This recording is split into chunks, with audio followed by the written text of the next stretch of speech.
Tu voulais donc, Audrey Soussan, savoir, de quoi on allait parler dans cet Ouais. épisode, du podcast d'OVNI. Et on va parler boxe. Ah Ouais, génial! parce que c'est J'aime un ça. podcast de boxe, en fait. Ouais, Magnifique! Et beh, tu sais que je voilà. fais de la boxe, tu Bah, me dis ça évidemment, je par sais que tu hasard fais ou de la what? boxe. Il peut passer de 0 à 3 fois par semaine. J'ai eu un Intel ce matin, Mais je rêve ou ouais, quoi? je me suis renseigné. Ah, tu fais tes due deals? Je fais des due deals sur mes invités. Bienvenue Audrey, sur le podcast d'OVNI. Je suis trop content. Oui, ça enregistre. Salut Mathieu. Et ceux qui regardent sur YouTube pourront voir la tête d'Audrey qui fait: «Oh, ça enregistre là?» Et oui, ça enregistrait. Moi, j'étais chill. Non, je suis trop content de faire cet épisode. Pour la petite blague, Disclosure. disclosure, on se croise tous les matins à l'école, avec Audrey, puisqu'on a nos enfants dans la même école. Et puis un jour, Arnaud, ou quelqu'un de l'équipe d'OVNI, nous a mis dans nos agendas respectifs, podcast Audrey Soussan. J'ai fait: «Ah oui, OK, d'accord, très bien». Bah, en fait, évidemment, j'ai envie de dire, mais voilà, donc je Et suis moi, je vraiment me suis très dit: content. «La classe! Ouais. Mathieu Stéphanie, waouh!» Voilà, non, je suis très content parce qu'on va pouvoir, à chaque fois qu'on se croise, on parle petit maintenant pas si pro que ça, donc je vais pouvoir aussi comprendre un peu, tout ça. Comprendre aussi ce que c'est, Ventech. On dit Ventech ou Ventech? Ventech. Ventech. Venture Technology. Ventech, oui, mais après en français, bon. Ventech, Ventech. Ventech, on doit vous dire de temps en temps. Vous êtes madame Ventech, qui est quand même un fonds assez historique, parce que dans mes premières levées, ou les premiers fonds que j'ai rencontrés moi sur ma toute première boîte, je pense qu'en 2005-2006, j'avais vu des gens de chez Ventech. Il y avait Ventech Partech et un autre, je ne l'ai plus, qui était vraiment pour moi des fonds qui existaient déjà depuis longtemps et qui avaient déjà une bonne street cred à cette époque. Donc, Alors, si je peux me permettre, ouais, rapproche-toi bien. Ouais. je dirais pas fonds historique, je dirais fonds pionnier. Pionnier. Pourquoi? Du capital Ça innovation en ça Europe. sort les éléments de langage d'entrée de jeu. Parce que historique, tout de suite, ça sous-entend qu'on n'est pas à la page, tu vois? Je Donc je n'avais me permets. aucun sous-entendu, de ma part, évidemment. Mais ouais, OK. écoute, ouais, c'est un fonds qui a été créé en 98, un des tout premiers fonds effectivement sur le marché, du capital risque en Europe. Et historiquement, voilà, c'était un fonds qui était né de Natixis Private Equity, un peu comme, l'émergence du capital risque en Europe. De toute façon, c'est, le bancaire, la finance. Donc, voilà, nous, c'était groupe BPCE et puis on a pris notre indépendance en 2011. On a, 100% de la société de gestion désormais qui nous appartient. Votre indépendance, ça veut dire que il y a plus aucun de ces historiques institutionnels qui est à bord? Qui est au capital, ouais, exactement. Heu Et pourquoi ils décideraient, enfin, de sortir? Pourquoi ils resteraient pas même minoritaires ou que... Parce qu'à l'époque, donc en 2010-2011, on était en plein dans la crise Ouais. financière et donc les banques ont décidé de se désinvestir de leurs activités de capital risque, mais quasiment toutes les banques françaises ont fait ce move-là, de se dire, OK, on se réoriente sur nos actifs stratégiques et ça, c'était annexe pour eux. Et donc, en fait, tous se sont plus ou moins désinvestis de ces activités-là et c'est comme ça que sont nés, tu citais Partech, je crois que c'était BNP à la base qui était chez Partech. Enfin, tout le monde était un petit peu. Il y a Omnes qui était Crédit Lyonnais, puis Crédit Agricole. Donc voilà, tout l'univers du capital risque en Europe est né comme ça. On pourrait se dire, les pauvres, ils ont pas fait une super affaire parce que ils sont partis un peu à l'aube des belles années. Cela dit, on va pas les plaindre parce que généralement les banques depuis 2012, ils s'en sont plutôt bien sortis quand même, hein, les gros acteurs. Puis surtout, ils sont restés partenaires, hein. Ça veut pas dire qu'ils n'ont pas leur rôle à jouer dans l'innovation en Europe. Au contraire, et ils sont toujours des forts partenaires à nous. C'est juste qu'ils ont compris que être dans la société de gestion, c'est peut-être moins leur rôle. Nous, on a compris que voilà, avoir notre indépendance, ça avait aussi du bon et que on voulait être complètement libre de nos décisions d'investissement. On en parlait tout à l'heure avant que le micro s'ouvre. Les décisions d'investissement, elles doivent être basées uniquement sur des performances. Il ne doit pas y avoir des performances financières. En tout cas, c'est notre stratégie chez Ventech. Et donc, il ne faut pas qu'il y ait une once d'influence liée à la stratégie de quelqu'un qui voudrait, je sais pas, diguer un secteur, enfin rentrer dans un secteur ou comprendre mieux une industrie ou je sais pas, communiquer sur sa présence dans telle ou telle société. Donc si on veut vraiment s'axer sur les performances, il faut avoir cette décision, cette indépendance de décision. Notre démarche avec les contenus autour d'OVNI, en particulier ce podcast, c'est de build in public, donc de créer vraiment et d'essayer d'apprendre au maximum en avançant, de partager un peu tout ce qu'on fait, dans le bien comme dans le mauvais.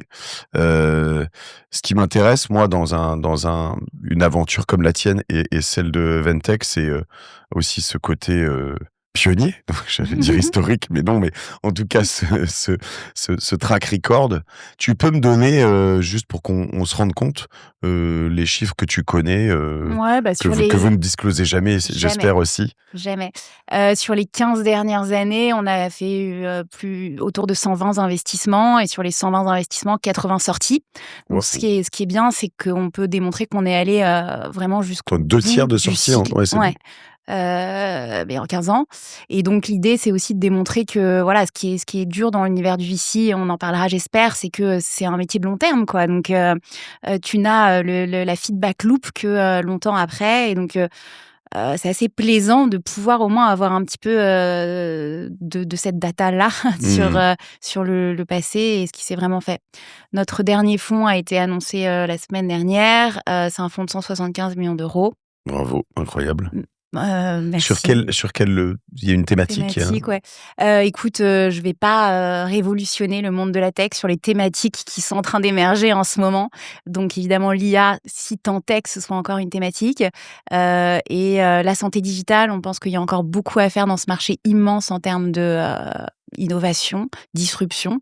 La santé digitale, c'est quoi? Tout ce qui est thérapie digitale, tout ce qui est prévention. Ce que tu disais sur Haro tout à l'heure, par exemple, je te parlais de ce truc, ça pourrait tout à fait ok, très rentrer. bien. Ouais. Le nouveau petit chouchou. Ouais, Ok. le sponsor. Et non, pas du tout sponsor. Ah non, Haro, c'est un non, ils sont passés. Ah ouais, c'est non, je précise qu'on sont mes sponsors. Et Haro, non, c'est juste des gens qui sont passés par ce que je te disais, ce programme L'étincelle, l'un des médecins, et j'ai trouvé leur approche grâce à l'IA. C'est les premiers qui me prouvent qu'en 6 mois, tu arrives à faire de l'idéation au MVP. Même plus qu'un MVP, hein, parce que moi je suis allé littéralement faire mes tests sanguins, mes analyses, et derrière ils me sortent un truc comme j'en ai jamais vu, quoi. Donc je trouve ça très cool. Ouais. Pardon, petit Non, aparté. je t'en prie. Donc santé, santé, on va regarder tout ce qui est santé digitale, on va regarder tout ce qui est prévention, tout ce qui est thérapie digitale, tout ce qui est évidemment IA pour aider les médecins à être plus productifs. Ouais. Et puis on va regarder tout ce qui est personnalisation de la santé, évidemment. On regarde aussi tout ce qui est sujet souverain, donc cybersécurité, space tech. Ok. Et on regarde également tout ce qui est industrie 4.0 ou un logiciel industriel sur les innovations dans ce monde de l'industrie. Donc ça, ce sont on va dire des silos à l'intérieur des 175 millions. Tu vas allouer des parties là-dessus, ou c'est juste, vous dites non, on va faire, on s'autorise ces secteurs-là, et plus si affinité ou opportunité?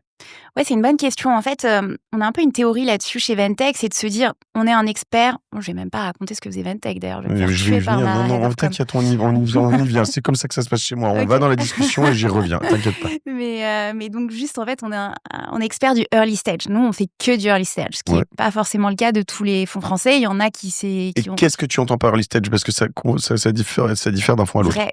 Seed série A, s'il faut mettre un nom dessus, ou en tout cas... S'il faut mettre un chiffre dessus. Voilà, s'il faut mettre un chiffre, je dirais, on va commencer autour du demi-million d'euros d'ARR, si tant est que c'est de l'ARR sur tel modèle, et puis donc un petit peu de traction commerciale, on va dire, mais tu m'as demandé un chiffre, et puis on va pouvoir aller jusqu'au petit scale, donc jusqu'à 3-4 vendeurs, ou jusqu'à, on va dire, 3 millions par an annuel. Et quel montant d'investissement, le minimum au maximum? Si je dois mettre des chiffres, je dirais entre 500 000 et 6 millions en premier tour de financement, et après on réinvestit tour après tour. Ok. Mais j'étais en train de t'expliquer que effectivement, nous on fait que le early stage, pas le growth, et donc ça sous-entend que on est obligé d'être assez large en termes de thèse sectorielle, parce qu'on sait très bien que toutes les 12 à 18 mois, l'innovation, elle évolue, il y a une nouvelle vague qui vient émerger, et nous, on doit sélectionner qui vont être les champions de cette nouvelle vague. Et puis, au bout de 12 ou 18 mois, a priori, alors on a sélectionné le bon ou on n'a pas sélectionné le bon, mais en tout cas, on en a sélectionné un. Et celui-là, il a de quoi, en tout cas, il a les moyens de ses ambitions. Mais en parallèle, il y en a d'autres qui ont été financés par nos petits copains. Et donc, du coup, ce marché-là, il devient mature puisque les entrepreneurs commencent à avoir les moyens de leurs ambitions. Et là, il y a une nouvelle vague d'innovation qui arrive et il faut la prendre. Et en fait, si je continuais à investir dans le même secteur encore 18 mois après, j'investirais dans des sociétés qui ont du retard par rapport à celles dans lesquelles j'ai investi il y a 18 mois. Et pour autant, sans qu'il y ait eu une disruption technologique suffisamment forte. Alors, je sais que les cycles de disruption se raccourcissent, mais 12 mois, c'est pas assez pour que, parce que tu es arrivé 12 mois après, tu as une avance d'agilité ou une avance technologique très forte. Parce que normalement, si tu arrives 12 mois après et qu'il y a une petite évolution technologique, tu es capable de la rattraper avec ton agilité, parce que comme tu es encore jeune, tu as encore l'agilité. Donc, ce qui veut dire que comme on est sur le early stage, on est obligé d'avoir cette agilité, de se dire, en fait, ces vagues d'innovation, il faut sans cesse qu'on les prenne à leur tout démarrage. Et quand elles grandissent et qu'elles mûrissent, c'est plus notre métier, c'est le métier des gens qui font du growth, quoi. Et les vagues d'innovation, tout à l'heure, tu disais qu'on arrivait peut-être en bout de vague d'IA, ou en tout cas que l'IA était plus une innovation en soi ou une vague en soi, je sais pas. Je disais plutôt que c'était plus un secteur en soi, dans le sens où c'est en train de se répartir tellement dans toutes les verticales. C'est un peu comme la tech, quoi, entre guillemets, au sens large. Digital, comme on disait avant. D'ailleurs, ce matin, j'étais avec un cabinet de recrutement qui me disait j'ai recruté un head of AI pour une scale-up française.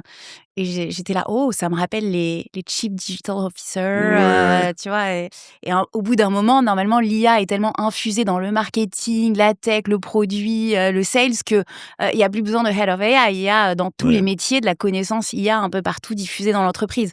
Et donc, c'est la même manière pour les verticales. Tu vas avoir l'IA appliquée à la santé, l'IA appliquée au logiciel industriel, l'IA appliquée à Mais ce qui veut dire que c'est une forme de bout de vague, dans le sens où la vague de l'IA est toujours là, voire un tsunami peut-être. Alors certains disent que il y a beaucoup trop d'argent qui est mis là-dedans au sens large, au niveau mondial. Alors il y a une part massive, j'ai l'impression, qui est mise plutôt dans les grosses boîtes, notamment les GAFAM et plus si affinité. Qu'est-ce que tu en penses de ça, toi? Alors, est-ce qu'on y croit trop? Encore une fois, il y a des stats qui disent 40% des levées de fonds sont attribuées à des boîtes d'IA. Mais aujourd'hui, il n'y a pas de boîtes non IA. Enfin, moi, toutes les startups qui viennent de me voir, si elles ne font pas de l'IA, elles sont à côté de la plaque. Eh ben oui, parce que juste, c'est un nouvel outil qui est à ta disposition pour innover. Donc, tu vas pas l'utiliser s'il est là. Donc, après, ce qu'il peut y avoir, c'est un secteur spécifique qui va être ce qu'on appelle architecture IA. Donc, tout ce qui sont les outils Ops, AI Ops, qui permettent de s'inscrire dans la chaîne de valeur de l'IA. Donc, je sais pas, tout ce qui est observabilité, orchestration, tout ce qui est cybersécurité des LLM, donc tout ce qui va permettre finalement de mieux faire fonctionner cet écosystème IA qui va lui-même s'infuser dans tous les autres secteurs. Mais effectivement, on ne peut plus parler de sous-secteur. Donc après, tu me disais... Je te demandais s'il y avait d'autres vagues qui arrivaient ou d'autres... T'étais peut-être pas sur cette question. Non, tu me demandais, est-ce que on est en bout de vague? Est-ce que j'ai l'impression qu'il y a trop de financement? Tout à fait. Donc voilà, il y a ce problème de définition où je pense que oui, tout le monde finance l'IA parce qu'il y a que de l'IA qui innove en ce moment. Et ensuite, tu me disais, une grosse partie est attribuée au GAFA, et puis c'est ce qu'on dit, parce que de 200 milliards, on dit, notamment sur les GAFA, je pense que c'est même beaucoup plus d'ailleurs. Mais quand même, on voit que il y a certaines sociétés qui sont AI native et qui s'inscrivent dans cette chaîne de l'IA que je disais. Donc, c'est pas le logiciel SaaS qui utilise l'IA, c'est vraiment de l'AI Ops. Du Lovable, exactement. Ou des comme ça. Ces sociétés-là, effectivement, elles font des très gros tours de financement. Mais en même temps, on n'a jamais vu des sociétés croître aussi vite. On n'a jamais vu des sociétés atteindre 100 millions d'euros d'ARR en 9 mois depuis des dizaines d'années, quoi. C'est là où les comparaisons ne sont pas forcément valables quand on te compare ça à la bulle Internet des années 2000, où on te dit, à l'époque, on parlait de 20 milliards d'investis. Il y avait une bulle, là on parle de 200 milliards. Comment ne peut-on pas parler de bulle, tu vois? Mais à l'époque, il n'y avait pas de boîte qui faisait 100 millions ou 105. Il n'y avait pas de chiffre d'affaires, très peu. Quoi. Donc, c'est vrai qu'on a honnêtement énormément d'ambition sur ces boîtes-là parce que on n'a jamais vu autant de croissance, enfin une croissance aussi rapide dans certaines de ces boîtes. Mais d'un autre côté, le modèle n'est pas prouvé non plus. C'est-à-dire que ce revenu-là, on ne sait pas à quel point il est sticky, on ne sait pas à quel point il peut churner. Et en termes de viabilité et performance financière de ces sociétés-là, on n'y est pas encore. Même un OpenAI qui fait plusieurs milliards, pour 1 euro investi, il perd 3 euros. Donc, on peut se poser la question de quelle est la viabilité, la pérennité. Donc, énormément d'ambition, énormément d'enjeux sur ces sociétés. Et en même temps, encore beaucoup de questions. Donc moi, l'IA, en ce moment, vraiment, c'est tout aussi excitant que c'est frustrant, parce qu'encore plein de questions et C'est encore marrant plein de... l'ambivalence de ce secteur. Ouais. C'est-à-dire que excitant, frustrant, inquiétant, Ouais. c'est vraiment tellement de sentiments qui passent par là. Vous avez fait un peu de crypto, de blockchain, de choses comme ça? Pas trop. Pas trop? On avait fait une boîte qui a pivoté depuis, du Ok. coup, dans le Web3, mais non, on n'a pas trop C'était une mauvaise réfléchi. vague, ça? Ou il y a quand même Je pense qu'il y a encore... en tout cas, tout dépend de quoi on parle exactement. Si on parle crypto, vraiment, il y a des gens qui ont gagné de l'argent dessus. Donc, quel est ton objectif? Ton objectif, c'est quand même, en tant que fonds d'investissement, faire la performance financière. Donc, si sur un quick win... Si t'avais mis ta trésor en bitcoin, ça aurait été... ouais. Alors, ça, je pense pas que mes LP soient d'accord. Mais si... mais voilà, si j'ai... Encore une fois, on peut faire du retour financier sur des sociétés inconnues qui sont pas forcément des licornes. Voilà, moi, en tant que investisseuse, je vais pas cracher sur une performance financière. Ça reste une performance financière. Après, bien sûr, quand on fait du VC, je pense qu'on va en parler, mais il y a un peu aussi cette envie d'aller au-delà de la performance financière et de participer au monde de demain, d'avoir l'impression de shaper le futur, d'avoir l'impression d'innover, quoi, et de participer à l'innovation. Donc, tu as envie, au-delà de ce que tu apportes financièrement, c'est cette aventure humaine déjà, de participer à une cité qui grandit, etc. Donc, est-ce que c'était une vague? Est-ce que ça valait le coup d'y être? Je pense qu'il y a des gens qui se font de l'argent dedans. Est-ce que on peut pas encore réutiliser des technologies de blockchain pour faire des choses qui vont être intéressantes pour demain? Si, probablement. On est loin d'avoir terminé là-dessus, mais voilà. c'est peut-être pas... je parle en termes de vagues, c'était peut-être pas aussi gros que, je Ça sais a pas, pas les duré applis, énormément, en tout cas. Ouais. tu vois, mobiles, ou Ouais. aussi gros que tous les business en SaaS qui sont Ouais. vraiment des vrais... En tout cas, ça c'est pas, comme on disait tout à l'heure, l'IA va s'injecter partout dans l'économie, dans tous les secteurs. Ça s'est pas encore démontré ni Sur dans la la blockchain, ni dans le Web3. Ventec, on parle d'investissement, ton play, il est européen, parce que tout le monde dit un peu européen, mais en vrai, souvent quand on vient de... Et là, je te pose une question, je n'en sais rien, donc il y a vraiment pas de réponse attendue de ma part. On va tous se dire européen, et puis on fait 70% des invests en France. Qu'en est-il chez vous? Et c'est un axe très fort chez nous, Donc, d'être pan-européen. Ok. Et je vais te raconter pourquoi on ne fait pas que le dire. Je vais essayer, du moins. Donc, tu me demandais les pourcentages. Donc, nous, objectif 40% France, 30% Allemagne, 20% Nordics, Ok. 10% Rest of World. Donc, Rest of Europe ou Rest of World? Rest of World, parce Tu qu'il peux y a des investir boîtes au Kazakhstan. américaines avec l'équipe en France. Enfin, tu connais les entrepreneurs français qui ont leur business model aux US, voilà. Kazakhstan, pourquoi pas. Alors, comment on fait ça et pourquoi on a l'impression de pouvoir le faire vraiment? On est vraiment persuadé que sur le early stage, j'y reviens, c'est notre spécificité. Pour investir dans les boîtes de early stage, pour vraiment comprendre... Finalement, ton métier, c'est pas vraiment un métier financier où tu vas faire de l'audit, tu vas comprendre le PNL de la boîte, tu vas pouvoir décortiquer les métriques financières. Non, puisque comme on le disait tout à l'heure, les boîtes démarrent tout juste commercialement.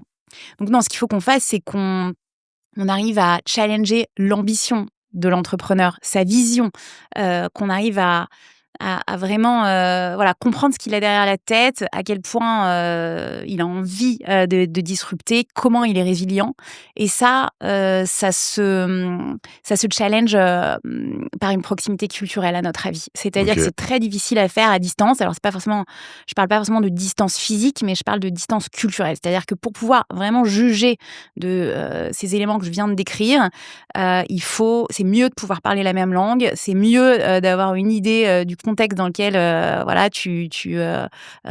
tu fais ton business, d'avoir une idée de ton marché. Et on pense que on arrive beaucoup mieux à identifier les signaux faibles quand on parle d'allemand à allemand, de français à français et de nordique à nordique.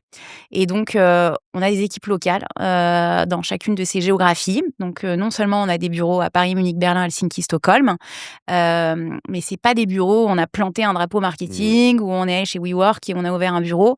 En fait, on a des associés dans chacune de ces régions. Ce qui veut dire que tout à l'heure, je te parlais de la société de gestion qui nous appartient. Elle appartient donc à 7 associés. Et parmi les 7 associés, il y a 2 Allemands, un Finlandais.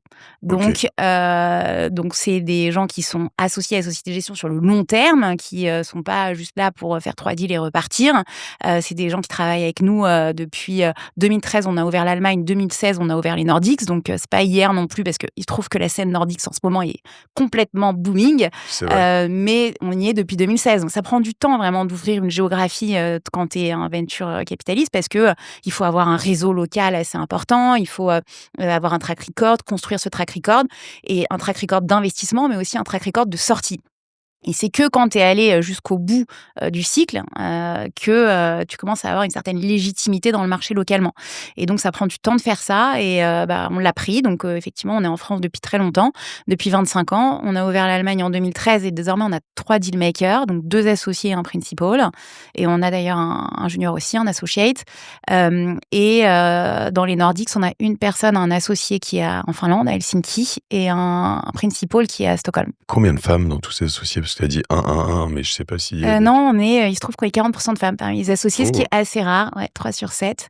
Et ce qui est assez rare dans le monde du venture européen, je le confirme. Bravo. Comment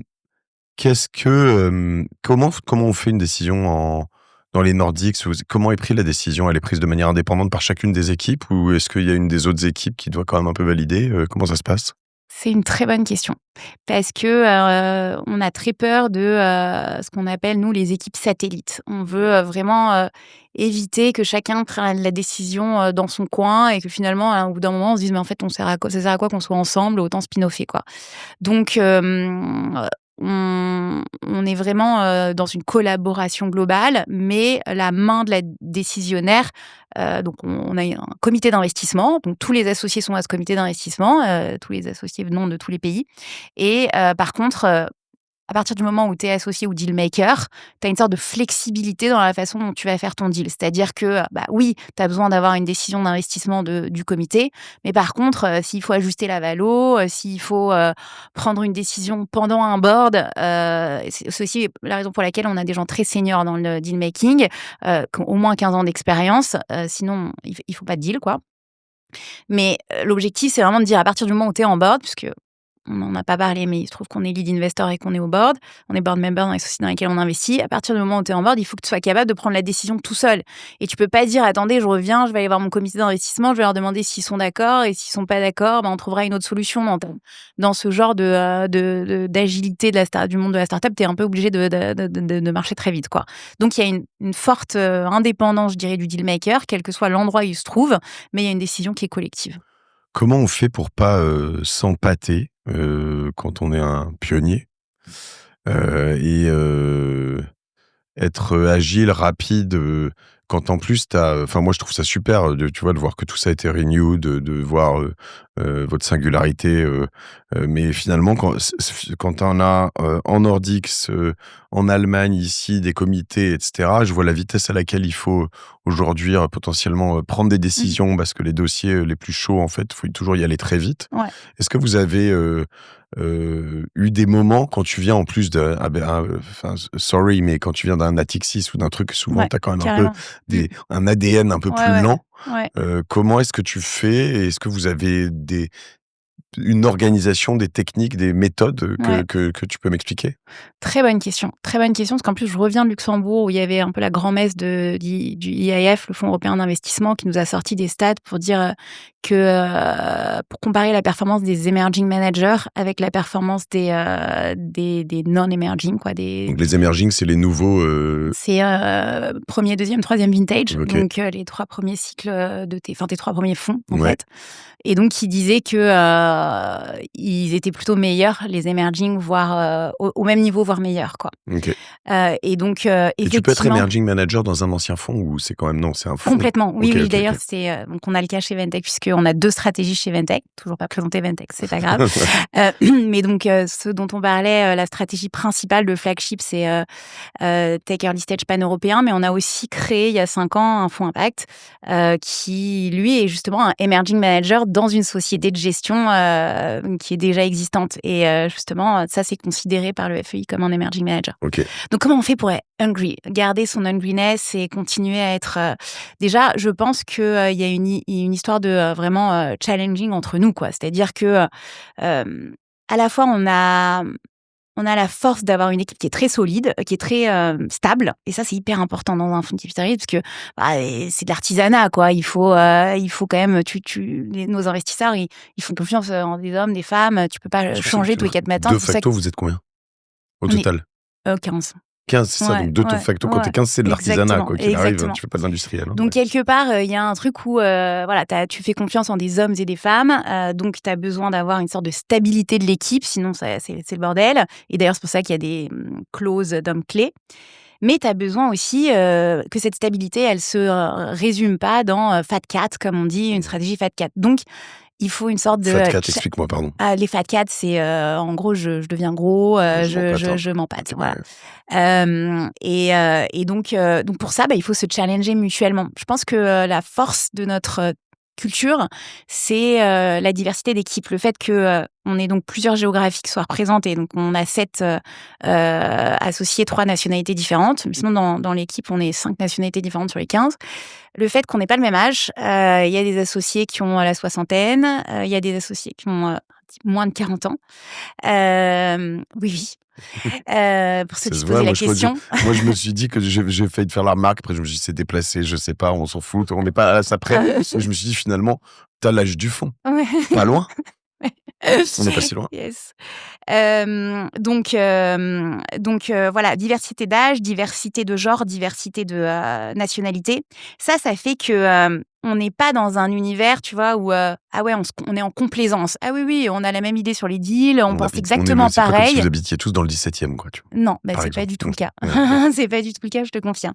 Et donc ça fait que, en fait, on n'a pas le même genre de beauté. Donc, il faut vraiment qu'on se convainque, quoi, parce qu'on n'a pas naturellement, on va pas aller vers les mêmes boîtes. Et d'ailleurs, vraiment, sur les 7 associés, tu vas voir, il y en a un qui a un style d'investissement qui est plutôt, voilà, moi, j'ai investi dans les boîtes avec très fort marché, très, très forte croissance et rentabilité, je regarde pas trop. Tu vas avoir un associé qui, lui, va plutôt venir du monde du private equity et donc qui, lui, va avoir tendance à très rapidement dire « Mais attends, même si le marché est petit, les marges peuvent être énormes. » Donc, ça peut être un... Et donc, cette diversité de deals, elle est intéressante pour la performance du fonds, mais elle est aussi intéressante pour le fait qu'on va beaucoup devoir brainstormer ensemble et se convaincre mutuellement sur l'intérêt des deals parce que naturellement, on va pas aller vers les mêmes.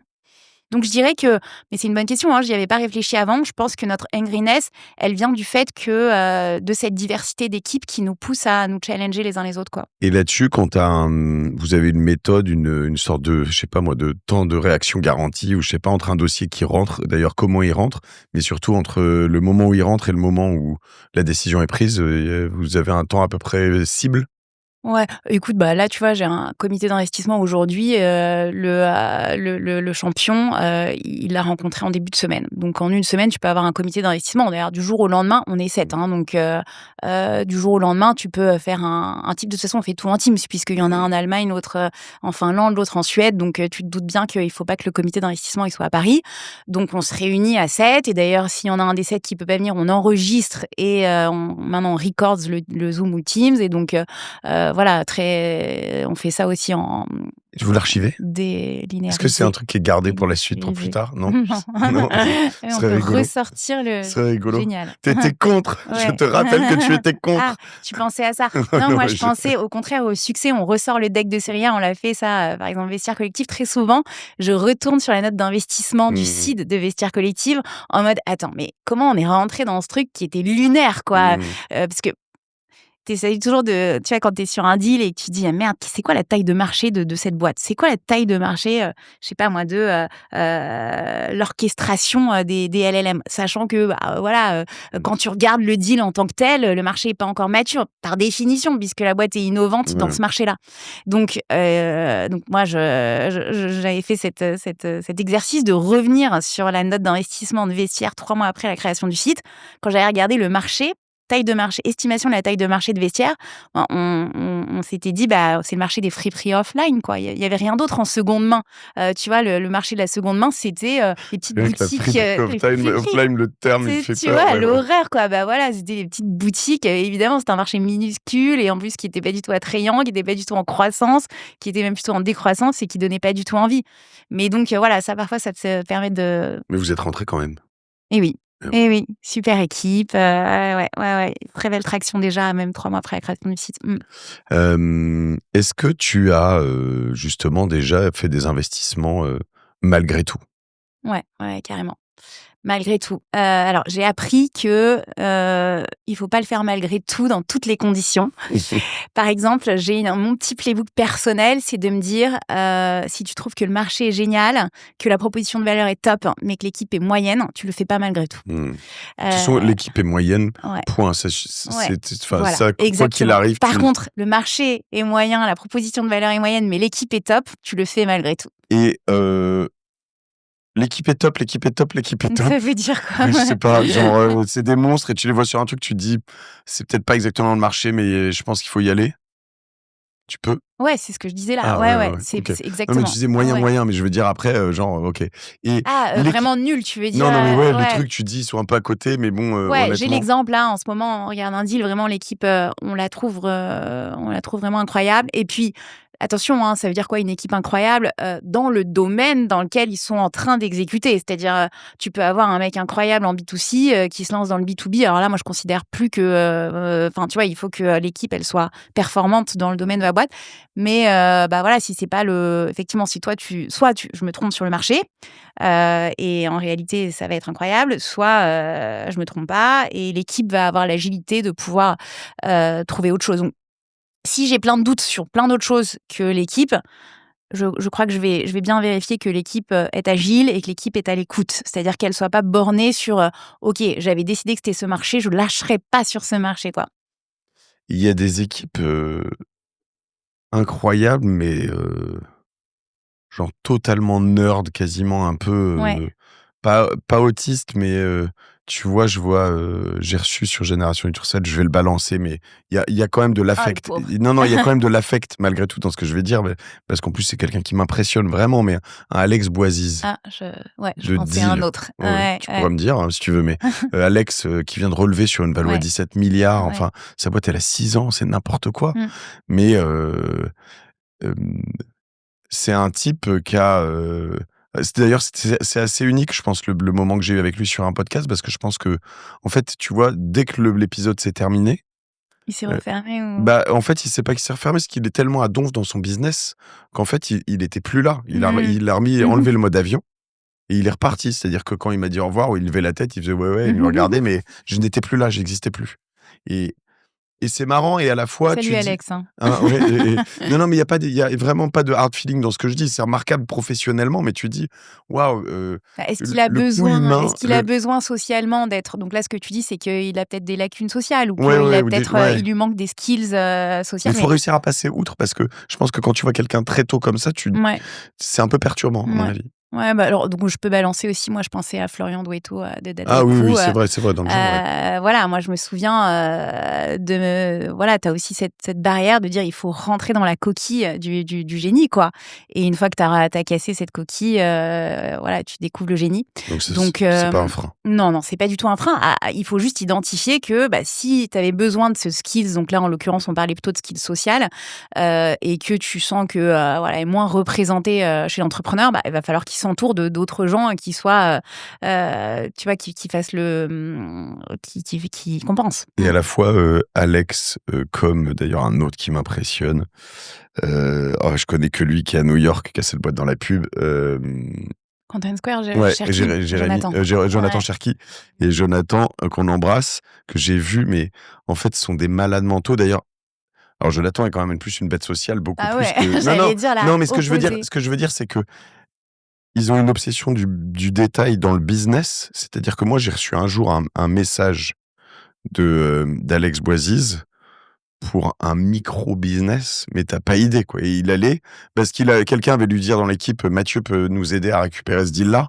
Mais je pense que c'était un deal à 40 000 balles par an. Enfin, je parle d'un truc, mais Ouais, tu te dis, mais d'où Alex il s'occupe de ça. s'occupe de ça? Mais en fait, il savait que Ouais. le coup de fil changerait tout, donc il Ouais. fallait le faire, donc Ok. il le faisait. Ok. Et je dis ça et je compare à Jonathan, parce que récemment, j'ai vu Jonathan à la terrasse du Dôme, juste à côté, et il était en train de pitcher à un client.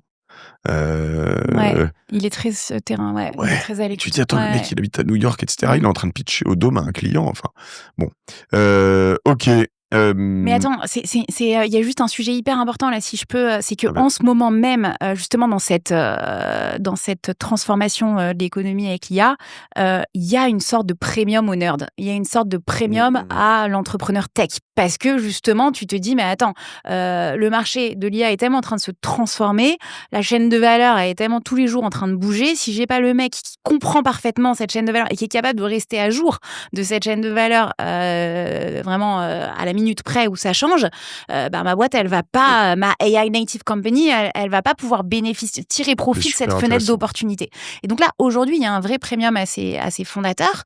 D'ailleurs, on le voit dans les gros macro rounds. Tu vois que les founders, c'est des ingés, c'est des scientifiques, c'est des chercheurs. Et donc, L'avènement du nerd entrepreneur, finalement. Pardon, je te coupe, enfin, et mais non, il y c'est a une hyper vraie intéressant. question à se poser là-dessus. C'est-à-dire qu'à la fois, en ce moment, vraiment, il y a un premium pour ces entrepreneurs-là. À la fois, moi, j'aurais tendance à être contrarienne aussi sur ce sujet. Et moi, en ce moment, je chouchoute les experts sectoriels.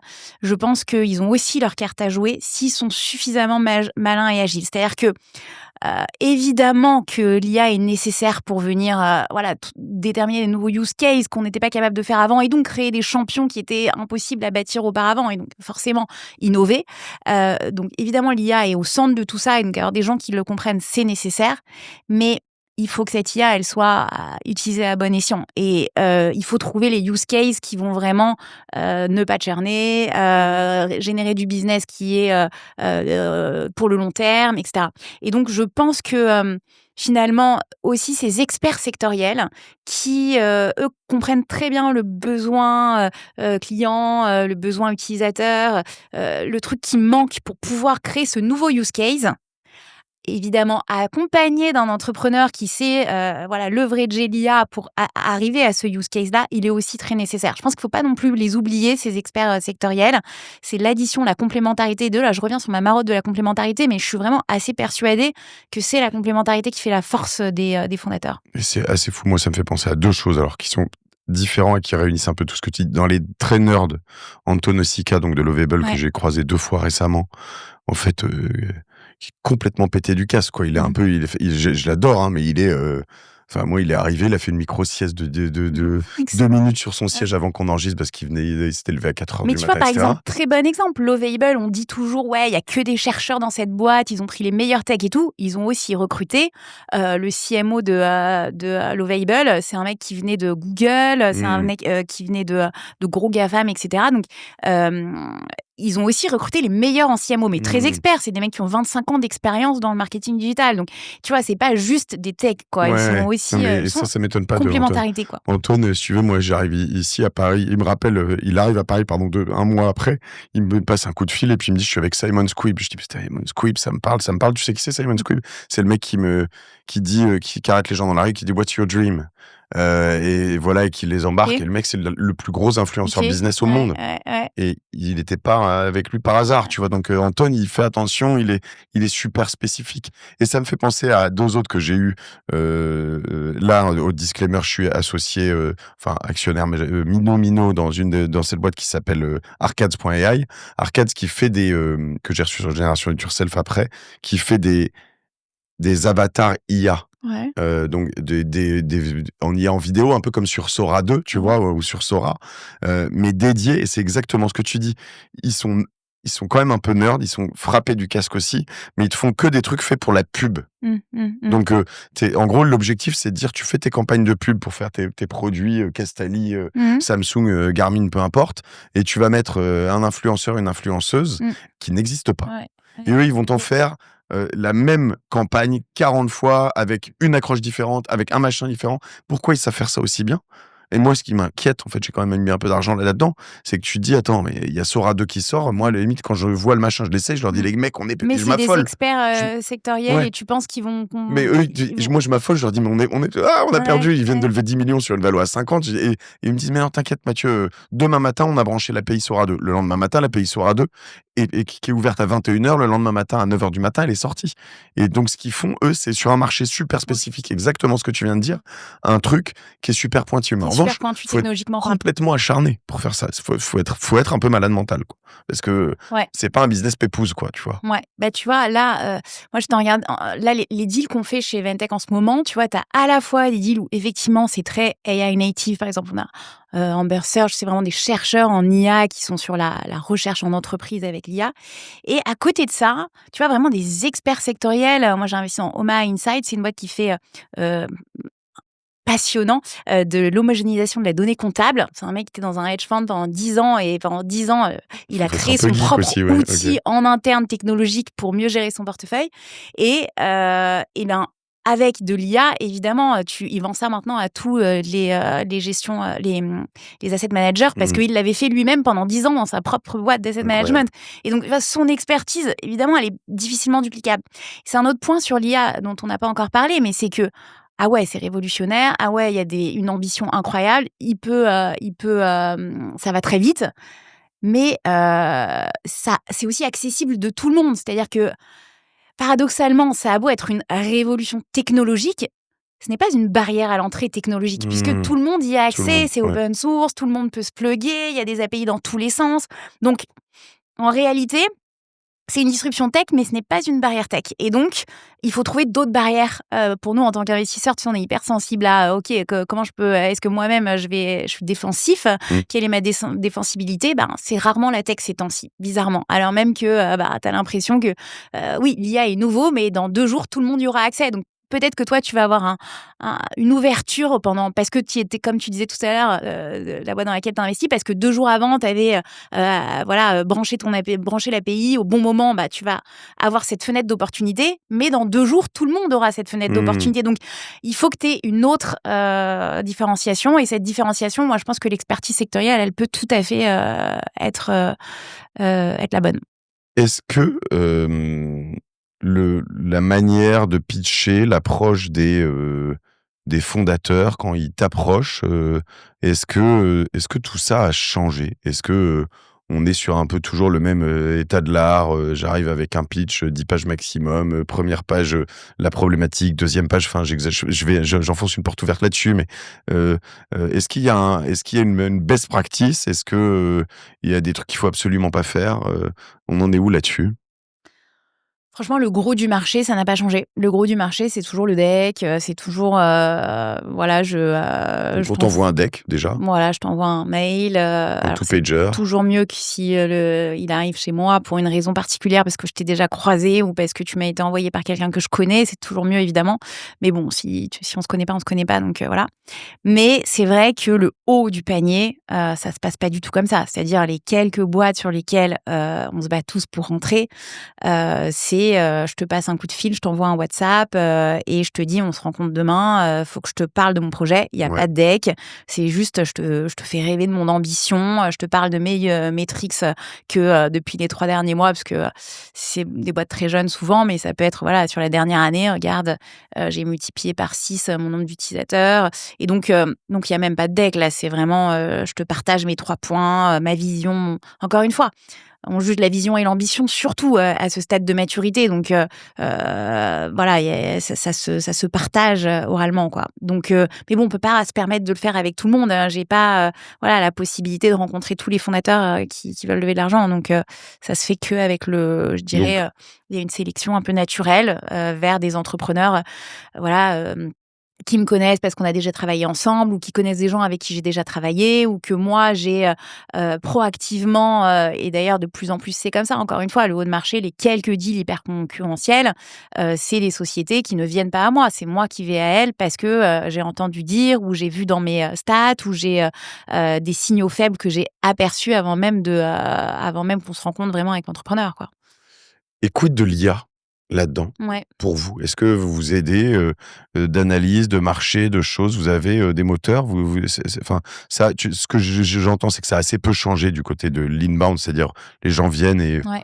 voilà. Est-ce que vous, dans vos analyses, dans vos, Ouais. vous êtes pimpé à l'IA? Alors, pas dans les analyses à proprement parler, je dirais en première étape, l'IA est utilisée pour l'outbound. Donc, justement, pour quand nous, on va aller chercher les boîtes proactivement, plutôt que d'attendre qu'elles viennent à nous. Donc là, pour savoir, OK, vers quelle boîte je vais me tourner, bah, on a mis en place des outils. Donc, au début, c'était il y a 10 ans, des outils d'automation, et puis des outils de scrapping, et puis aujourd'hui, des outils d'IA pour pouvoir analyser ces petits signaux faibles. Une boîte qui recrute énormément, une boîte qui va avoir le trafic de son site qui boom, une boîte qui fait beaucoup de PR en ce moment. Donc, tout Mmh. ça, c'est des petits signaux faibles qui vont faire que mon scoring, j'ai un algo de scoring qui me dit OK, va contacter ces boîtes-là en premier parce qu'elles matchent tes critères d'investissement. Et donc, effectivement, ça me permet d'aller proactivement Cherchez contacter des donc entrepreneurs. vous avez des boîtes qui pop comme ça grâce à l'IA? Ouais, carrément. Ouais, ouais, OK. on a ce qu'on appelle un radar système un peu pompeusement. Mais oui, mais ça, j'ai envie de te dire, c'est pas vraiment nouveau parce que au début, c'était des plugs d'API voilà, les Twitter, LinkedIn, tout ça? voilà, Ouais. ouais, des LinkedIn, les apps des analytics des mobile apps, les analytics, Alexa and Co, toutes les bases de données publiques, qui te permettent de savoir les sociétés.com et cetera, toutes les bases de données Papers and Co qui te permettent de savoir qu'une boîte dans tel secteur est en train de se créer, a atteint très rapidement tel nombre d'employés. Donc, on avait commencé comme ça avec des API et puis voilà, petit à petit, on a feedé de l'IA là-dedans. Et ça, c'était un peu la première étape. Deuxième étape, c'est productivité. Donc, c'est évidemment, avant, on avait des analyses qui rentraient à la main, les decks dans notre CRM, enfin, d'abord dans Excel et puis ensuite dans un CRM. Et puis, bah, aujourd'hui, finalement, voilà, l'IA va te récupérer l'information du deck et feeder le CRM tout seul et il n'y a plus besoin de taper à la mano ce qui se passe. Ça, c'est bien. Ouais, c'est mieux. Deuxième étape. Et puis, troisième étape, là, on arrive dans l'étape des due diligence dont tu parlais tout à l'heure. Donc, aujourd'hui, c'est pas encore chez nous vraiment standardisé. C'est-à-dire que chacun va leverager l'IA comme il le souhaite pour aller faire une étude de marché, pour aller challenger un petit peu quels sont les drivers de tel marché ou les drivers de telle société ou quelles seraient les questions à poser en first meeting à telle boîte qui seraient pertinentes. Mais donc on n'a pas encore standardisé, mais on l'utilise tous. On l'utilise tous d'une manière ou d'une autre, ouais. Sans parler de bon après les outils traditionnels de je prends des notes pendant mon meeting, les outils traditionnels de ma note d'investissement. Bon bah j'écris les idées et puis ça va me rédiger une grosse partie tout seul et je repasse derrière pour lire. Bon voilà. Fantastique. Et ça, vous êtes sur quels outils? Bon, honnêtement, on utilise beaucoup Copilot. OK. Il y a 5 ans, on a un développeur en interne qui bosse pour nous. Et donc, lui, il a commencé à développer pas mal de trucs pour nous sur mesure spécifiques. Mais en fait, on se rend compte que ça va tellement vite. On peut repluguer des trucs sur étagère et le personnaliser à la marge autour pour créer des ponts entre les différents outils et s'assurer que voilà, tout fonctionne bien, quoi. Quelles erreurs tu vois le plus souvent dans les pitchs, dans les decks, dans les Un manque entrepreneurs? d'ambition. Bah, ouais, ça répond pas. Moi, je cherche des gens ambitieux qui ont envie d'atteindre minimum 100 millions d'euros de chiffre d'affaires, quoi. Si tu veux pas être leader européen et que tu veux être que leader français, je te même voilà, après et C'est vrai encore, que je c'est suis pas en fou, train hein. de chercher le leader mondial, mais ouais, manque d'ambition, c'est ça. Et donc, tu me disais qu'est-ce qui a Chez les changé? plus jeunes, hein, c'est marrant, ça, c'est un truc à j'étais hier soir, je faisais un événement chez un de mes sponsors, Conto, là, et puis il y avait toute une bande de XHEC.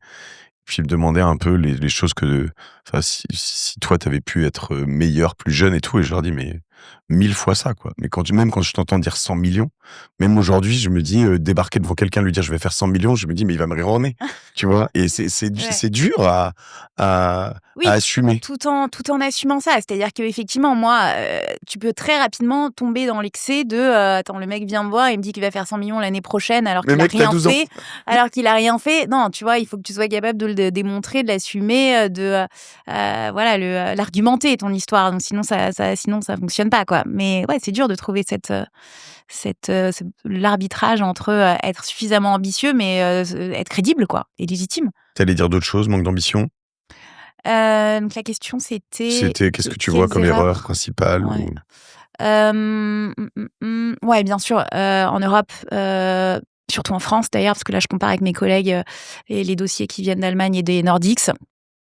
Toujours, on cherche le meilleur produit, c'est connu, mais tous les jours, je le vois au quotidien, quoi.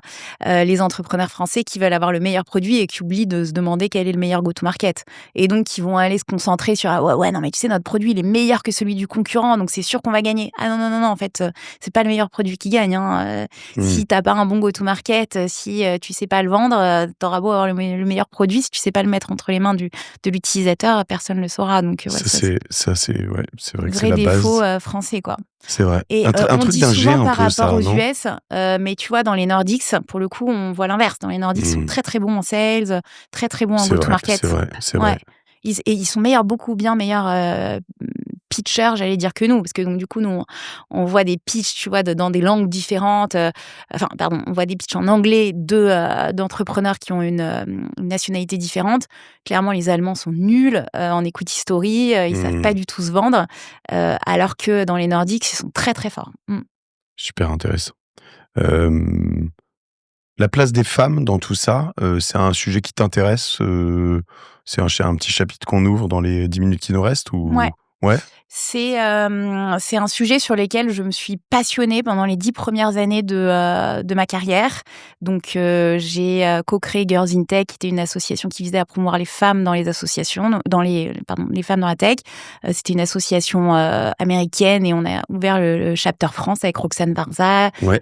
qui est maintenant à Station F, Mounia RK, qui est coach pour les entrepreneurs, et Samantha Jarizalny, Delaya, et toutes les 4, on a monté ça vraiment en se disant, le problème est même pas connu. Donc c'est-à-dire là, je vous parle il y a 15 ans quand j'ai commencé, ça ne se savait pas que, il manquait des femmes dans la tech et que ça pouvait poser un problème. Mmh. Et donc je dirais que pendant les 10 premières années de ma carrière, je me suis concentrée à ça via Girls in Tech. C'est devenu Starter, ça s'est rapproché de Sista, ça a été intégré à Sista. Donc pendant 10 ans, j'étais très impliquée là-dedans.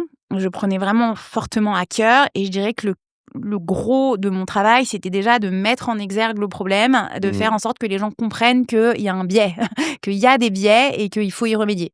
Sauf qu'aujourd'hui, je pense que ça y est, quoi. Les gens ont compris qu'il y avait un biais, qu'il y avait un manque de femmes, que ça pouvait créer des problèmes, que la diversité pouvait apporter des choses, en tout cas. Donc, il y avait peut-être une opportunité qu'on n'avait pas bien saisie.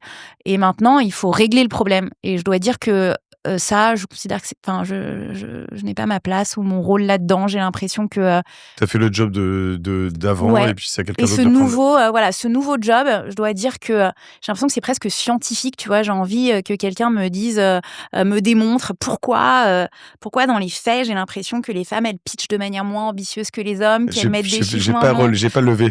En fait, et c'est toujours délicat même pour un mâle, Bien sûr, je de comprends, poser ces ouais. questions à une femme quand tu viens là-dessus parce que en fait, toujours revenir sur, cette différence, homme-femme et voilà, Non, mais est-ce que tu peux rentrer dans les préjugés, les oui, clichés, et cetera? Mais je veux dire, même moi, ayant connaissance des biais, étant une femme, ayant participé à Girl j'ai in mes Tech, ouais, propres Girls in Tech, biais ouais. déjà, et j'en Mmh. suis consciente. Tu vois, par exemple, moi, quand j'écoute un pitch d'une femme, c'est un truc de dingue, mais je sais que très rapidement, j'ai envie de passer. J'ai conscience de ce biais, mais j'arrive pas à m'en affranchir.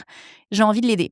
Comme j'ai envie de l'aider, je sais que je sors de ma casquette d'investisseur et donc Mmh. je l'écoute plus en tant qu'investisseur, je l'écoute en mode consultante, tu vois. Et donc j'ai envie de l'accompagner, mais déjà j'ai enlevé ma casquette d'investisseur, donc probabilité que j'investisse c'est faible, tu vois. Donc déjà moi-même, alors en étant une femme, donc voilà. Donc j'ai Elles sont rares les femmes, hein, quand même françaises, bah ouais, 12% non, d'élevés, non, mais en plus bah, alors ouais, c'est peut-être 12% des femmes d'ailleurs, mais heu, qui ont une grinta, une faim, un truc, ouais, tu vois? Marie Marie, Houtier, ouais, quand j'allais elle parler d'elle, débarque, ouais. heu, t'as un truc. Mais tu sais, ils sont rares les hommes aussi. Hein. Enfin, Ouais, je ouais. vais dire. Oui, je te dis moi tout à l'heure. Ouais, mais Tu ouais. vois, t'es quand même les mecs qui vraiment arrivent et te disent ce dont on parlait, quoi. Je vais faire 100 millions d'euros de chiffre d'affaires dans 2 ans et Regarde-moi bien je dans sais. les yeux. Voilà. Non, mais moi, tu sais, j'en vois plein toute la journée. Il y a aussi plein d'entrepreneurs qui sont pas capables d'avoir ce Et positionnement. alors, attends, pardon. Est-ce que si demain, on n'a plus beaucoup de temps, mais quelqu'un vient, moi je le coach un peu, je lui dis tu vas voir Audrey, et il me dit qu'il va faire 30 millions, et que j'arrive à bien le coacher, à le mentaliser, qu'il vient te voir et qui te dit je vais faire 100 millions. Est-ce que tu crois que le fait que dans sa tête, on ait réussi à changer le disque, est-ce que c'est plus intéressant ou est-ce que c'est bullshit? Est-ce que Très bon, quelque très vrai. part, ça va faire qu'il va faire il y a plus de chances qu'il aille faire 100 millions parce qu'il a changé son objectif? Ouais, disons que je sais pas comment tu l'as coaché. Si tu l'as coaché en média training, je pense que ça suffira pas parce que le lendemain du pitch, Bullshit. il va se retrouver derrière son ordi et voilà, il va avoir dans sa vie, dans la manière dont il va exécuter son business, il va avoir ce même sentiment qu'il sera pas capable d'aller choper les 100 millions. Par contre, si tu l'as coaché, et ça j'y crois vraiment, je pense que tu peux coacher quelqu'un et lui dire mais attends, regarde autour de toi, l'opportunité elle est là, ton expertise elle est là, donc ça je pense que oui, donner confiance à quelqu'un et lui dire regarde, tu as toutes les cartes en main pour y arriver. Et notamment comment aider des femmes qui ont peut-être moins confiance en elles à voilà, prendre la parole et sortir de ce complexe de l'imposteur. Oui, je pense que c'est faisable, mais c'est un petit peu plus compliqué qu'un média training. Je veux pas minimiser le média training, mais je pense que c'est plus profond, quoi. Et c'est en ça que je disais, là, on est dans une étape pratiquement scientifique, c'est que je me demande même si c'est pas dans l'ADN, si tu veux, de certaines personnes, d'être un peu plus shy, d'être un peu plus moins confiant, d'avoir moins confiance en soi, etc. Et donc, transformer cet ADN, ça nécessite comme des années de psy, quoi. Hem, tu me disais tout à l'heure que vous étiez souvent lead ou toujours lead et au board. Ouais. 2 questions là-dessus. Il y aura une qui vient en second, mais que je vais poser en premier pour pas l'oublier, que c'est J'adore. pourquoi? Et la 1re qui est, est-ce que là-dessus ça peut être, une femme ou un homme, mais qui arrive avec, elle t'est recommandé, il y a un début d'idée, il y a rien de fait, il y a même pas de deck, mais Ouais. en fait tu sais que ça va partir. Est-ce que tu peux aller mettre 1 million Ouais. sur quelqu'un comme ça? Est-ce que tu l'as déjà fait? Moi, je l'ai déjà fait, ouais. Et derrière, pourquoi tu veux être lead? Et est-ce que tu acceptes des copains en tant que lead? Alors, attends, je vais quand même répondre à la première question en premier parce qu'elle était intéressante. Pourquoi est-ce que je veux être lead? Parce que en tant que early stage investor, je me rends compte que il faut défendre les intérêts tout au long de la vie de l'entreprise, financiers, les intérêts financiers de mon fonds, quoi. Et je me rends compte que quand tu es follow, tu peux assez rapidement perdre la main sur les décisions principales de la vie de la société. Et donc, voilà, tu peux te retrouver à ne plus pouvoir vraiment décider si tu sors, si tu restes, si tu réinvestis, si tu te fais diluer. Et ça, on n'est pas très confort vis-à-vis de la responsabilité qu'on a par rapport à nos investisseurs.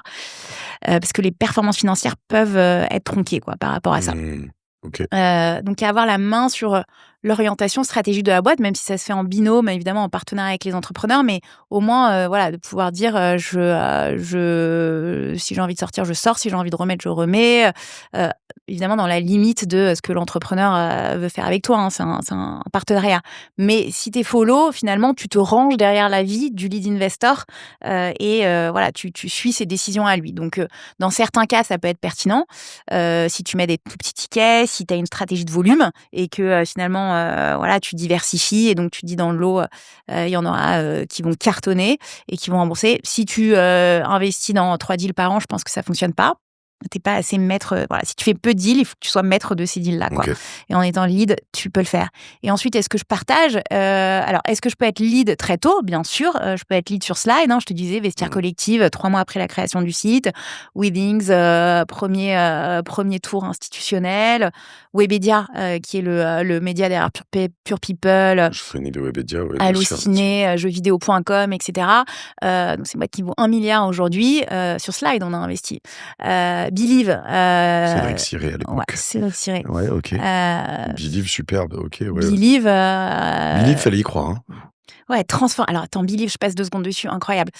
Le mec est bien, le fondateur, il vient et il te dit, là, quand je dis les gens qui sont ambitieux, mais une vision Une vision, marché. ouais, c'est sûr, Le type ouais. te dit, je vais digitaliser le monde de la musique. Mais ça veut dire quoi digitaliser? Ça veut dire que, tu sais, les CD, mais à l'époque où il nous le dit, les CD, c'était 3 étages du Virgin Store sur les Champs-Élysées. Donc il y avait que ça, des CD. Il t'a dit, non, mais ça n'a aucun lieu d'être.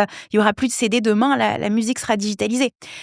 C'est vrai que quand je lui te pitchais ça à l'époque, mais pour y croire, il fallait vraiment, comprendre qu'il avait une vision incroyable. Il nous a emmenés dans sa vision et dans toute l'aventure Believe. Il a eu l'agilité aussi de être flexible en fonction de l'évolution du business model du monde de la musique, parce que tu peux pas tout seul révolutionner toute une industrie. Donc il faut que tu t'appuies aussi et que tu attendes que les leaders du marché décident aussi de faire évoluer. Donc, pourquoi on parlait de ça? Parce que, les fondateurs ambitieux qui ont une vision démesurée et arrivés très tôt, dans Believe, on est arrivé vraiment très, très tôt. On était premier investisseur institutionnel aussi. Donc, oui, tout à fait possible de leader tôt. Hein. C'est pas parce qu'on lead qu'on peut pas arriver tôt. Et on peut aussi co-leader. Donc, bien sûr, on peut faire de la place aux copains, évidemment. Et surtout, les copains qui sont complémentaires. Je reviens encore sur cette idée de complémentarité. Mais je pense que, chacun a une valeur différente à apporter. Plus on est autour de la table avec des valeurs ajoutées différentes, mieux c'est. Il y a des copains avec qui on s'entend pas? Sans les citer. Je veux dire, il y a des fonds avec qui vous êtes pas compatibles, tu crois? Il y a d'autres fonds qui veulent aussi être lead. Donc, Ouais.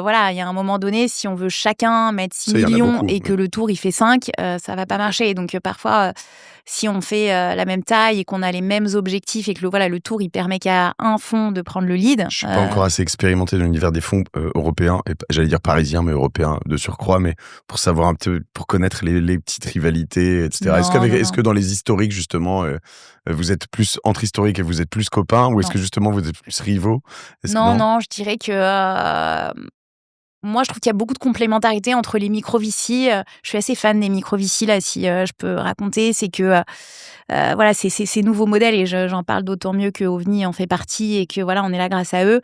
Franchement, je suis assez fan on le disait tout à l'heure, il y a besoin d'une agilité dans ce marché et justement, pouvoir associer l'agilité du micro-VC avec le track record, la solidité financière, le reach et le réseau d'un VC pionnier, ça fait vraiment une proposition de valeur qui est explosive pour l'entrepreneur. Donc, je suis assez fan de ce partenariat-là. Donc, moi, personnellement, j'aime bien m'associer avec d'autres micro-VC, quoi.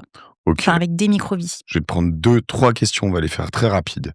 T'as vécu pas mal de cycles déjà. On est dans quel Je suis cycle? super jeune, hein, Oui, commence je pas. sais, mais ça fait 10 ans que tu es dans ce game, et en tout cas 10 ans chez Ventech, juste avant 15 ans, t'étais ouais. 15, ouais. Donc 15 ans, t'as vu des choses Ouais, quand même. ouais. On est dans quelle phase là? On est dans quel cycle? Je dirais. Je trouve c'est difficile à lire, moi, mais Je dirais par rapport à l'IA, si tu fais référence au cycle IA, plus. ouais, et puis mais aussi d'investissement aussi. Ouais. Est-ce qu'on investit beaucoup? Est-ce qu'on investit moins? Beaucoup moins. Donc, quand tu regardes les chiffres, alors Q3, c'est un rebond, mais l'année 2025, le H1 2025 est catastrophique. Quand tu regardes les chiffres, mais Q3, très fort rebond. Et donc, dans quel cycle on est? On est dans un cycle où on vient de sortir de, on va dire, il y a eu 10 ans entre 2000, je sais pas, non, peut-être pas 10 ans, 2015, ou 2013, 2023, où vraiment, il y a eu énormément de croissance, c'était que de la hausse. Et puis, est arrivé, il y a eu le Covid qui a encore accentué ça. Et donc, comme tu le sais, il y a eu un petit retournement de marché en tout cas. Et donc, on est encore dans une prudence. Donc, il y a beaucoup de dry powder chez les fonds. Et il y a cette ambiguïté sur l'IA, on est all-in, mais sur les autres boîtes, il faut vraiment qu'elles soient profitables, rentables, même si la croissance... donc, il y a un peu cette ambiguïté. Il y a eu, vous et d'autres, j'ai l'impression, des moments où tout était trop cher, en 2022, 2021. Ouais. Vous êtes rentrés dans des trucs trop chers? Alors, on a eu de la chance, on venait pas de lever un fonds, c'est-à-dire qu'il y a beaucoup de fonds qui se sont créés quand l'argent était facile, donc ont beaucoup investi, voilà. Nous, il se trouve qu'en termes de phase de fonds, on était en fin de période d'investissement, donc on n'a pas pu déployer trop à ce moment-là, tant mieux peut-être. Mais on a réinvesti dans des sociétés dans lesquelles on était déjà à des valorisations du nouveau lead qui rentrait, donc un peu malgré nous, parfois, on a surpayé, entre guillemets, et effectivement, on est peut-être aussi dans cette phase-là où aujourd'hui, il y a un rattrapage des valorisations qui avaient été émises en 2021 ou 2022, ouais. Ok. C'est un métier à la fois, tu dis, artisanal, petites équipes, éprouvant. Comment on dure dans ce métier? Fait de la boxe? Bah, c'est un métier de long terme vachement, donc je pense qu'il faut, il faut pas trop bouger. C'est très Tu vois? ambivalent, en fait. Ce que je trouve, c'est que Ouais, c'est un métier de long terme dans un truc qui va hyper vite. qui bouge très vite, c'est vrai. C'est quand même très chelou. Ouais, donc il faut, pas être trop, nerveux, il faut avoir confiance en soi. Je pense qu'il faut quand même se faire confiance parce que encore une fois, la feedback loop, tu l'as vraiment sur le long terme, donc il faut, que tu aies tes convictions, quoi. Et tu l'as eu où, toi, ta confiance en toi? Alors je dirais pas non plus que moi j'ai super confiance en moi, mais Pardon, finalement j'aurais pu te non poser mais cette question, tu pas l'air. non mais Mais si, je si, pense que mais si, quand ouais, même. si, honnêtement je le dis pas souvent, mais ouais, je pense quand même que j'ai confiance en moi et que j'ai des convictions fortes et parce que, d'où je l'ai obtenu, je pense que, j'ai vécu dans un environnement où on m'a donné confiance en moi, quoi que ce soit, dans le perso ou dans le boulot, on m'a toujours fait confiance, on m'a, laissé faire, ce que je pensais être la bonne solution et jusqu'à présent, j'ai pas trop été déçue. J'ai eu, évidemment, des échecs, mais j'ai appris de ces échecs, donc voilà, je pense que c'est comme ça que j'ai grandi. Ton plus gros, échec en tant qu'investisseur? D'habitude, on demande le plus gros succès, J'y viens Mathieu, juste après, ouais. parce que sinon je finis sur une Mais mauvaise bon, note. plus gros Tu échecs, c'est pas très cool de parler d'eux, mais es pas bon, obligé c'est de. pas très cool, mais bon, je vais quand même le dire parce que c'est une histoire super intéressante et je pense que ça devrait, enfin, ça donnera des idées aux futurs entrepreneurs. Mais donc, j'ai investi vraiment, tu disais, est-ce que tu es capable d'investir très très jeune? En une semaine, j'ai investi sur Slide dans Talent.io, qui était une boîte qui, voilà, Non, toi, recrutement de développeurs, monté très très fort, plus de 10 millions d'euros de chiffre d'affaires, donc recrutement tech, rentable. Donc, c'est même pas la boîte qui a burné, qui a fait n'importe quoi, etc. Mais retournement de marché qui a fait que voilà en 3 mois ils ont perdu 80% de leur chiffre d'affaires et on avait pas suffisamment de trésor pour voilà compléter et donc effectivement il n'y a pas eu un succès financier à la fin. Il y a eu d'autres succès que des succès financiers, hein. On a placé beaucoup d'emplois, on a je pense aussi participé à plus de tech dans les startups puisqu'on a placé ces emplois tech, etc. Et une très belle aventure entrepreneuriale dont je garde un très bon souvenir avec les entrepreneurs. Donc parfois, même quand financièrement ça se passe pas bien, tu gardes contact, tu peux réinvestir dans d'autres idées des fondateurs qui remontent leur boîte. Donc voilà, il y a quand même du positif dans tout ça. Oui, je pense pas que ce soit, il y a rien de méchant à l'égard des fondateurs. C'est, bad luck aussi, et même, voilà. Ouais. Et ta plus grande fierté? Attends, hyper dur ça de d'en sélectionner une. Mais ouais, peut-être un exemple aussi qui est sympa à raconter, c'est Inside In, une société, à Amsterdam dans laquelle j'ai investi, dans le customer success que j'ai revendu à Gainsight, qui est un des leaders du customer success aux US et c'est vrai que, résilience de l'entrepreneur et agilité de sa vision. C'est-à-dire que j'ai investi, faisait du support client et voilà, il y a eu c'était une boîte qui était, autofinancier pendant 5 ans, donc rentable. On est arrivé, on a investi 7 millions. Le fondateur, il a recruté des équipes en se disant: «C'est bon, on va scaler». On avait réussi à atteindre, je sais pas, 3 millions d'ARR, sans lever des fonds. Donc, en levant des fonds, très vite, on va tripler, quoi. Et bon, c'est très difficile de changer de culture d'entreprise, de passer, de bootstrap à levée de fonds. Et puis on a fait des erreurs, enfin voilà, vraiment humblement, je le dis, j'ai probablement fait des mauvais choix aussi avec eux et donc en fait, non, des 3 millions, on était plutôt en train de churner et partir en décroissance. Et puis l'entrepreneur incroyable, il avait une vision de fou et il a trouvé qu'il y avait un sous-segment dans le marché qui était hyper intéressant, qui était le B2B SaaS et qu'en se focusant là-dessus à 100% et en ne faisant que ça, alors que 90% du business, c'était sur des telcos, large enterprise, shifter de business model, shifter d'ICP, quoi, de clients. Là, on arrivait sur du 3x year on year ou 3-4x year on year sur ce nouveau business, cette nouvelle ICP. Et comme grâce à ça, en fait, on a vendu la boîte à Gainsight. Donc, aussi très bel exemple de résilience, d'agilité, de vision et d'exécution. Ton aller-retour le plus rapide, genre la boîte dans laquelle t'es rentré qui est ressortie le plus vite. Storytel.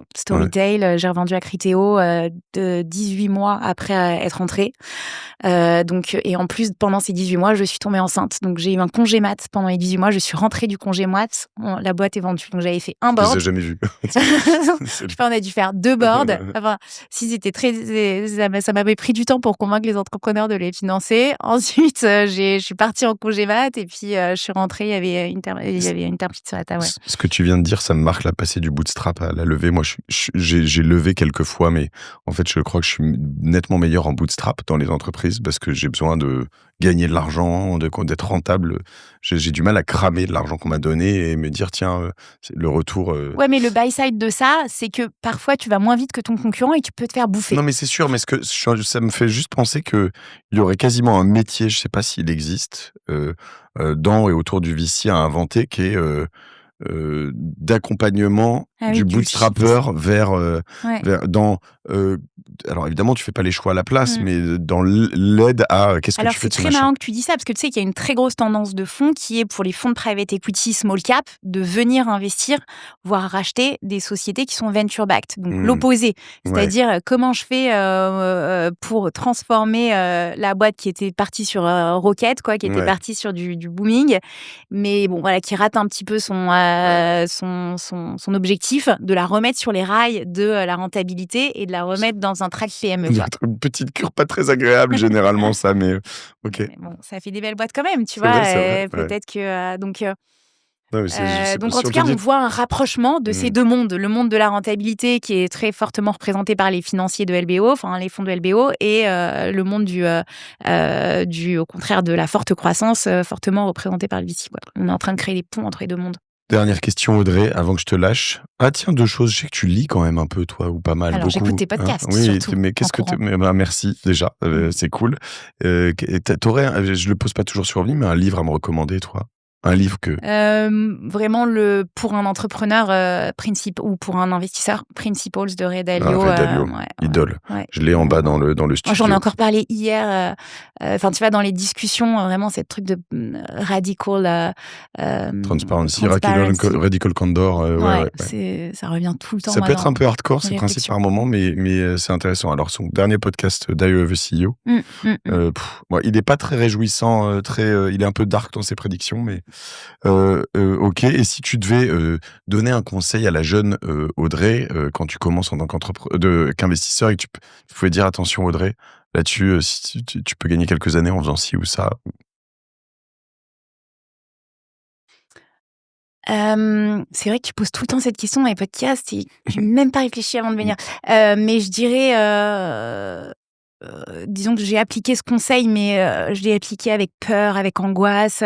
Donc, si on m'avait dit fais ce que t'aimes faire sans te poser trop de questions, j'y serais allée peut-être un petit peu plus librement, quoi. Mais moi, j'ai l'habitude de poser des petits tableaux, les pour, les contre. Est-ce que j'ai bien fait quand j'ai pris la décision de rentrer dans le VC, c'était irrationnel. Enfin, je veux dire, il y a 15 ans, le VC, c'était une industrie minuscule, personne ne connaissait. J'avais des offres en cabinet de conseil. Ce choix de dire non, où j'étais 3 fois mieux payée que dans le fonds de capital risque, ce choix-là, c'est un choix que j'ai pris. Alors, je l'ai fait, mais en serrant les fesses, quoi. Tout le monde me regardait en disant mais pourquoi elle fait ça? Quelle idée? Quand je dis tout le monde, ma famille, mes amis, quoi. Et si quelqu'un m'avait dit non mais t'inquiète pas, ça va bien se passer. Si t'aimes ça, en fait, si tu kiffes, tu vas être performante, et si t'es performante, ça va bien se passer. Il n'est pas encore sorti, peut-être quand ce sera le cas quand on aura sorti cet épisode, mais j'ai enregistré cette semaine avec un type qui s'appelle Thomas Samut, qui est le préparateur mental, le coach mental de Léon Marchand, de Florent Manodou, de beaucoup de nageurs et de certaines équipes, notamment Brest. Quand il était coach mental de Brest, ils sont arrivés 3e en Ligue 1. Brest, c'est pas, si tu connais pas le foot, mais même de loin, c'est pas le PSG, quoi. Et en fait, c'est marrant, j'ai essayé d'avoir de lui tout le long de ce podcast des techniques, des machins. Bon, je vais un peu le spoiler, puis vous allez pas l'écouter, mais il faut quand même l'écouter parce qu'il y a plein d'autres apprentissages quand même. Mais à la fin, il dit quand même que ça, quoi. Il dit en fait, ta zone de génie, tu vas la trouver que si t'es bien et que t'aimes ton truc. Et il me raconte, s'il faut l'écouter, je vais d'ailleurs pas vous la spoiler, mais l'histoire derrière Florent Manodou et sa finale où il finit médaille de bronze au JO de Paris. J'en ai des frissons rien que d'en parler comme ça, quoi. Et en fait, c'est tellement mieux et c'est tellement rare. C'est-à-dire que, moi, je pense que j'ai l'impression d'être entouré de gens qui aiment, peut-être pas dans mes équipes, je crois pas, en tout cas, je fais attention à ça, mais de gens qui aiment pas ce qu'ils font, Ouais, en fait. exact. Et faire ce que tu fais, ça te rend plus performant dans ce que tu fais et ça te Oui. rend plus résilient dans ce que tu fais. Et j'allais y venir justement dans le management et la culture de la boîte. C'est vrai que il faut aussi laisser la liberté. On a eu l'habitude, là, sur les 10 dernières années, de super spécialiser les gens, de leur dire, voilà, toi, tu vas être l'expert, pas l'expert marketing, pas l'expert branding, mais l'expert marketing à la performance dans l'inbound dédié aux réseaux sociaux. On a spécialisé les gens et du coup, ils n'ont pas la liberté de pouvoir trouver cette zone où tu surkiffes et donc tu vas être super performant. Et donc, je pense que là, on va peut-être aller chercher des gens un petit peu plus transversaux et on va peut-être y revenir de cette surexpertise. Il faut quand même que je finisse par cette question. Ne t'inquiète pas, c'est pour ta com et ton marketing. Que fait Ventec? Bah, vous avez qu'à venir sur le site. Je ne le dirai pas, Edna. Voilà, tu te feras engueuler pour des bonnes raisons. Salut Yakoun, c'est ma head of com.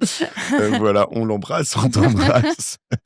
Merci Audrey Soussan. Donne-moi, tiens, un mot de la fin. Moi, je voudrais que ceux qui nous écoutent, moi j'ai adoré cet épisode et j'ai appris des choses sur toi que je connaissais pas, donc je suis trop content. Parce que la dernière fois que j'ai dîné avec toi, tu m'as parlé. Tu te souviens de ce que tu nous as raconté? De la rencontre avec ton mec. Et j'étais très surpris que tu me racontes ça et j'ai trouvé ça super beau. Bah parce que tout le monde racontait la rencontre avec son Ouais, mec. c'est vrai, mais tu nous l'as raconté et j'ai trouvé ça très drôle. Et donc, là, en fait, tu vois, t'es dans un autre registre et j'aime beaucoup, j'ai beaucoup aimé cet échange et j'ai appris pas mal de choses et je trouve ça très inspirant. Donc, merci Audrey. On te suit et donc ceux qui nous écoutent partagent. Mais mets un mot de la fin à taguer en commentaire sur LinkedIn, par exemple. Un mot. Kiffez ce que vous faites. Kiffez ce que vous faites. Voilà. Merci à vous tous. On se retrouve sur LinkedIn. Abonnez-vous à tous ces podcasts sur YouTube, sur Spotify, sur Apple Podcasts, partout. Et puis envoyez vos decks à Vintech juste après OVNI, quoi. Bisous. Salut.